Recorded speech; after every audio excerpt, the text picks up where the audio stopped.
전해드린 대로 도널드 트럼프 미국 대통령이 상호 관세를 무역 합의 이전 수준인 25%로 인상하겠다고 밝히면서 산업계의 긴장감도 커지고 있습니다. 트럼프 대통령 발언이 미칠 경제적 파장은 뭔지 이인철 참 좋은 경제연구소장과 짚어보겠습니다. 안녕하세요. 트럼프 대통령이 표면적으로는 한국 국회가 한미 간의 합의를 지키지 않고 있다면서 관세 인상을 어제 압박을 했었습니다. 대미 투자를 약속한 국가들 중에서 트럼프가 한국만 콕 집어가지고 초강수를 둔 진짜 속내 뭐라고 생각하십니까? 맞습니다. 이제 트럼프이스 타코라고 하죠. 늘 세게 질러놓고 들어 물러선다. 속보를 보면 트럼프 대통령이 관세 부과 하루 만에 오늘 뭐라고 얘기했느냐. 한국과 함께 해결책을 마련하겠다. 라고 얘기한 겁니다. 지금 통상 투톱이 미국으로 급파되어 있습니다. 캐나다에 60조 원의 방산 수주하러 갔던 김정관 장관 바로 워싱턴으로 갔고요. 또 여한구 통상군속본부장도 미국에 급파됐는데 지금 청와대 입장은 이겁니다. 합의 이행 의지를 분명히 전달하겠다라는 거예요. 자, 그리고 지금 우리 국회에서 특별법 2월 말 3월 초 통과를 얘기하고 있기 때문에 이런 대미 투자 특별법에 대한 진전이 있던 걸 확인할 경우 그렇게 되면 아마 관세가 재조정될 가능성이 높은데 그럼에도 불구하고 우리만 있는 게 아니잖아요. 일본도 있고 유럽연합도 있는데 왜 한국만 콕 집어서 이렇게 SNS로 아무런 사전 예고 없이 시점도 못 받지 않고 했느냐라는 데 대해서는 여러 가지 이제 해석이 분분한데 가장 큰 이유는 지금 대법원의 상호 판결 최종 판결이 나올 것으로 보이는데 굉장히 부정적입니다. 다소 불리하게 나오면 이게 그러면 관세 파급력이 약해지니 선제적으로 가장 먼저 아웃풋이 나올 만한 한국을 타겟으로 해서 3,500억 달러라는 어떤 투자에 대한 확답을 법적으로 좀 못 받겠다라는 의지가 있는데요. 또 하나 더 있습니다. 지난해 한미 관세 협상 깨알 같은 단서 조항이 뭐가 있느냐. 한국의 외환 시장을 고려해서 매년 200억 달러를 탄력적으로 조정할 수 있다. 지금 외환시장 불안하니까 이거 지금 상반기에 돈이 들어오는 게 아니라 어쩌면 밀릴 수도 있다라는 압박감에 나온 조치라고 생각이 듭니다. 네, 이 미국 정부가 최근에 디지털 규제 문제와 관련해서 미국 기업을 차별하지 말라 이런 서한을 우리 정부에 전달을 했다고 확인이 됐고요.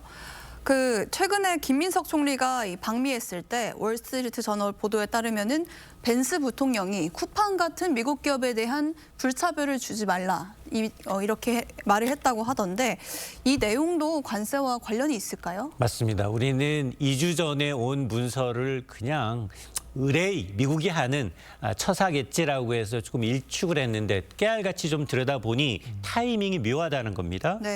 주한 이제 미국 대사 대리 명의의 서한에는 분명히 온라인 플랫폼에 대해서 디지털 규제에 대한 우려를 표명한 건 맞습니다.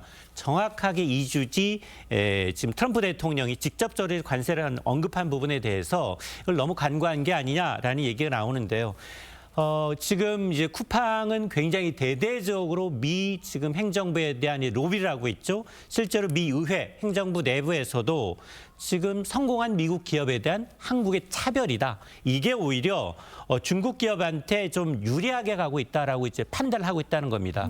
자, 그렇게 놓고 보면 최근 이제 우리가 논의가 되고 있는 이제 플랫폼 규제법이라든가 개인정보 유출에 따른 어떤 쿠팡에 대한 이런 사안에 대해서 이걸 어쩌면 통상 압박의 카드로 활용하겠다라는 의도이기 때문에 우리 분리 대응해야 돼요. 통상은 통상이고 개인정보 유출에 따른 쿠팡에 대한 개별 기업에 대한 처벌은 처벌이기 때문에 분리 대응해야 합니다. 네, 아까 소장님이 말씀해 주셨던 그 이른바 타코, 트럼프 always chickens out이라고 하죠. 타코. 한국 관세 인상과 함께 한국과 함께 해결책을 마련하겠다. 이렇게 속보가 나왔잖아요. 이 타코 지금 또 재현되고 있다고 봐도 괜찮은 거겠죠? 맞습니다. 우리 주식시장이 현명해요. 어제 현대차 개장하자마자 이 소식 때문에 4% 넘게 떨어졌어요. 근데 장 마감 무렵 보합권까지 올라옵니다. 트럼프 이렇게 지르고도 언제나 뒤로 내뺄 수 있다라는 얘기인데요. 실제로 포브스가 통계를 봤더니 지난해 상호관세 퍼붓기 시작한 게 4월이었어요. 석 달간 28번이나 트럼프는 관세를 번복했습니다. 여기엔 중국도 있고요. 최근에는 캐나다, 유럽 8개국에 대한 그린란드 문제를 둘러싼 관세에도 마찬가지로 이제 관세를 예고했다가 모두 철회한 바가 있는데 관세가 목표라기보다는 이런 조금 더 많은 양보를 얻어내기 위한 트럼프식 협상 전략입니다. 그러니까 우리는 여기서 말려들어서는 안 되고 있고요. 물론 위협 자체를 좀 간과해서는 안 됩니다. 왜냐하면 우리는 지금 지금 상호 관세뿐만이 아니라 반도체 여러 가지 관세 품목별 관세가 남아 있기 때문에 네. 위협을 이제 가볍게 넘기지는 말되 그러나 진짜 미국의 의도가 뭔지를 정확하게 알고서 그리고 외교촌을 통해서 냉정하게 파악한 이후에 지금 설득하는 실용적 외교가 좀 절실한 상황입니다. 조금 전에 소장님이 이제 미국 법원의 관세 판결을 앞두고 있는데 부정적이라고 말씀하셨잖아요. 그런데도 이 자동차 업계가 인상된 관세를 받아들일 가능성이 좀 있다고 보십니까? 저는 뭐 정말로 3,500억 달러의 이제 트럼프 대통령이 매번 홍보 치적하면서 한국을 넘버원이라고 얘기했거든요. 네. 근데 이걸 포기할 가능성은 없다. 왜냐? 어제도 이제 구체적으로 상호관세 언제부터 매기겠다라고 이제 날짜를 못 박진 않았는데 그 얘기는 만에 하나 정말로 우리가 현실화돼서 이제 자동차 관세가 15에서 25%로 넘어간다. 지난해 3분기에만 현대차가 지금 관세 영향으로 3조 원이 넘는 영업이익이 손실을 봤습니다. 네. 이게 만에 하나 25% 관세가 현실화돼서 장기화된다라고 하면 상수로 굳어진다면 현대 기아차의 영업이익 단순 관세만 최저 8조 원에서 많게는 11조 원입니다. 네. 연간 매출액 관세가 높아진 만큼 경쟁국들은 낮아졌잖아요. 매출이 64조 원 줄 수 있습니다. 이 얘기는 우리나라 올해 GDP의 0.6%까지 마이너스 될 수 있습니다.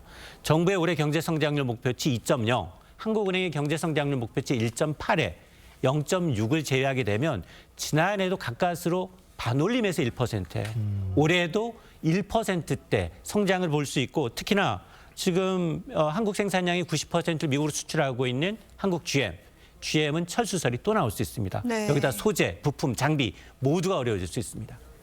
네, 트럼프 대통령이 어제 이야기를 하고 난 뒤에 우리나라에서는 이제 통상투톱을 이제 미국에 급파를 했죠. 그런데 이제 이미 그 전에 우리나라가 너무 좀 안일한 대응을 하고 있었던 거 아니냐, 뭐 이런 지적들도 나오는데 이 김민석 총리가 지난 23일에 벤스 미 부통령을 만났고 직통 한라인 구축했다고 이렇게 이야기까지 하지 않았습니까?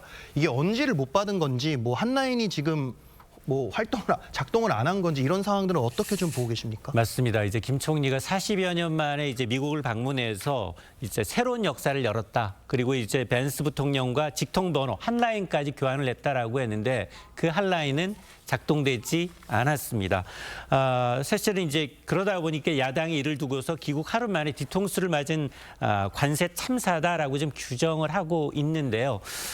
사실 정부의 안이함도 이제 한몫하고 있습니다. 법안만 발의해놓고 트럼프 대통령 입장에서는 아니 지난해 11월부터 한국의 자동차 관세는 이미 선제적으로 낮춰줬는데 왜 미국의 이런 이제 선제적인 조치에 대해서 미국 입법부 그리고 한국의 입법부를 포함해서 이런 이제 서두르지 않았다라는 점에 대해서 트럼프 대통령 입장에서는 충분히 불만을 토로할 수 있지만 그러나 그 방법론에서만큼은 결코 모든 사람들의 동의를 받기는 어렵습니다. 네, 오늘 말씀은 여기까지 듣도록 하겠습니다. 소장님 감사합니다.